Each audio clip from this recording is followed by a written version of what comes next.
बिस्मिल्लाहिर्रहमानिर्रहीम। A2 के अंदर जिसमें ज़मीन, मकान, फ्लैट, बेंगलो इनकी हम बात कर रहे हैं, तो ये हम बात कर चुके हैं कि रेंट पर दिया हुआ है तो नॉन ज़कातेबल है। रेंटल इनकम को आप अपनी कैलकुलेशन में ले लेंगे और अगर वो उसमें से कुछ बच गया तो वो लेंगे। अगर बिज़नेस प्रेमिसेस के लिए आपने अपने ही किसी प्रॉपर्टी को यूज़ कर रहे हैं तो वो भी बहैसियत प्रेमिसेस बहैसियत प्रॉपर्टी ज़कातेबल नहीं होगा।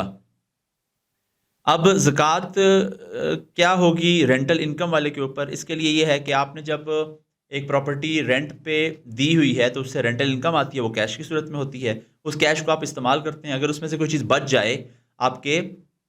ईयर एंड कट ऑफ के ऊपर तो फिर कैश की सूरत में होगी। आपने कुछ असासा उससे लिया हो जो ज़कातेबल है तो उस सूरत में होगी। यानी ऐसा नहीं है कि रेंटल इनकम जितनी भी आई वो सारी की सारी ज़कातेबल है, बल्कि ऐसा होता है कि उसमें से क्या चीज़ बच गई आपके कट ऑफ टाइम के ऊपर, नसाब के कैलकुलेशन की डेट के ऊपर, जो कमरी साल जब आपका ख़त्म हुआ, वो ज़कातेबल होगा।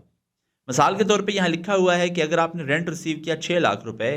उसमें से 1,20,000 रुपये आपने किचन एक्सपेंडिचर में लगा लिया और कुछ 1,80,000 रुपये से आपने कुछ ऐसी चीज़ खरीदी जो आपने इस्तेमाल के लिए थी, मसलन मोटरसाइकिल ले लिया आपने, और 3 लाख रुपए को आपने कैश रख लिया और कुछ के सोने के सिक्के ले लिए। तो अब ये 3 लाख रुपए जो आपके पास कैश बच गया और सोने के सिक्के ले लिए, ये 3 लाख रुपए आपका ज़कातेबल एसेट्स में A2 के अंदर शामिल हो जाएगा।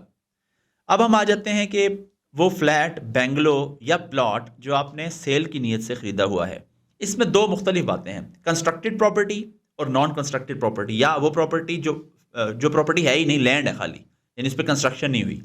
तो कंस्ट्रक्टेड प्रॉपर्टी के केस में ज़कात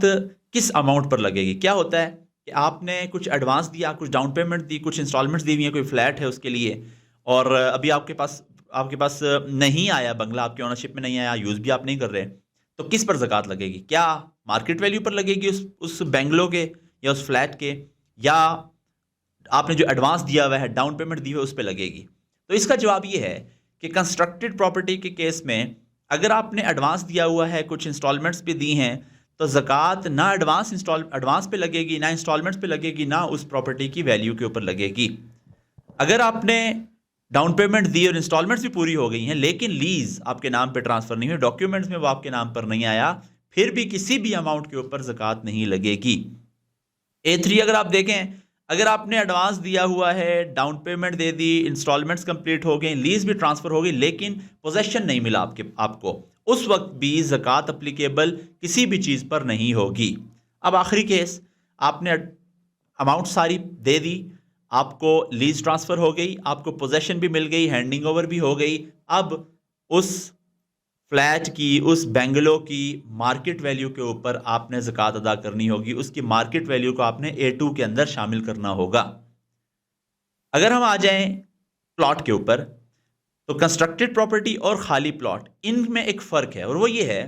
कि प्लॉट के केस में आपने जो अमाउंट दी वो इंस्टॉलमेंट्स की सूरत में है, हालांकि अभी बिडिंग नहीं हुई, अभी ड्रॉ नहीं हुआ कुछ भी, लेकिन जो अमाउंट आपने दी हुई है उस अमाउंट को आप A2 में शामिल कर लेंगे। यानी प्लॉट के केस में आपने जो एडवांस वगैरह दिया वो आपका ज़कातेबल बन जाता है। अब एक और केस ये हो सकता है कि अमाउंट सारी पे कर दी हैं, बिडिंग भी हो चुकी है लेकिन अलॉटमेंट नहीं हुई अभी तक, तो उस केस में भी जितनी अमाउंट आपने दी हुई है उसको आप A2 में ले लेंगे। अगली इसमें बारीकी ये है कि अगर आप बिडिंग दे दी, बिडिंग हो चुकी, एडवांस दे दिया, अमाउंट सारी मुकम्मल हो गई, अलॉटमेंट भी हो गई, लेकिन मैप फाइनल नहीं हुआ, उस केस में भी आपने ज़कात उस अमाउंट पर देनी है कि जो अमाउंट आप पे कर चुके हैं। आखिरी केस ये है कि अमाउंट सारी पे हो गई प्लॉट के लिए, बिडिंग हो गई, मैप फाइनल हो गया, और आपको मैप के ऊपर पता है कि मेरा प्लॉट किस जगह पे है, हालांकि फील्ड के अंदर बेशक प्लॉटिंग नहीं भी हुई, फिर भी अब उस प्लॉट की मार्केट वैल्यू के ऊपर आपने ज़कात अदा करनी होगी। अब आप ये नहीं देखेंगे कि मैंने अमाउंट कितनी दी, बल्कि आप ये देखना होगा कि उसकी मार्केट वैल्यू कितनी है, तो वो मार्केट वैल्यू असल में फिर A2 के अंदर शामिल हो जाएगी। मैं समरी बयान करूं तो कंस्ट्रक्टेड प्रॉपर्टी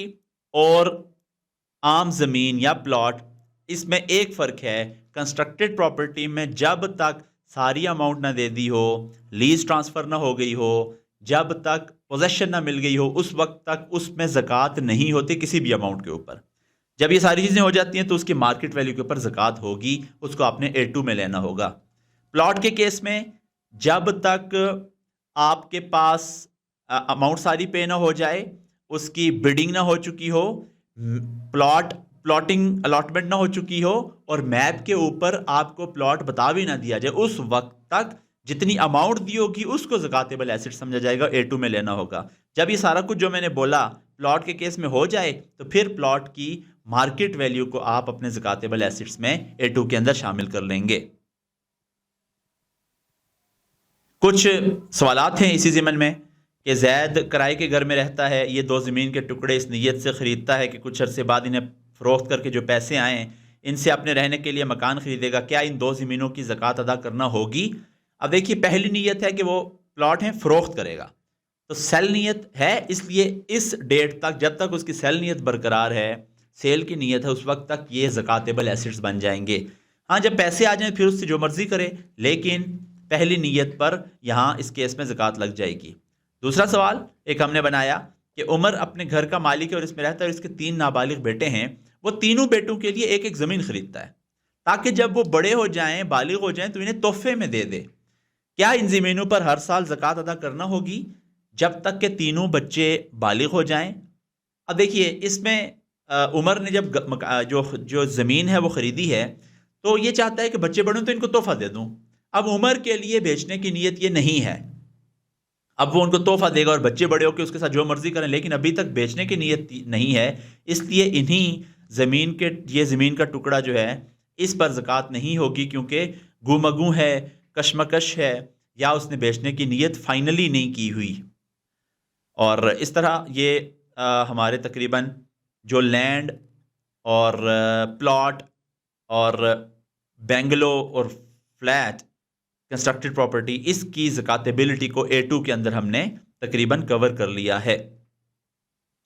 एक दो सवाल और हैं, ज़रा आप कह लीजिए ज़रा मुश्किल नौइयत के हैं, इन पर हम बात अगले सेशन में करेंगे।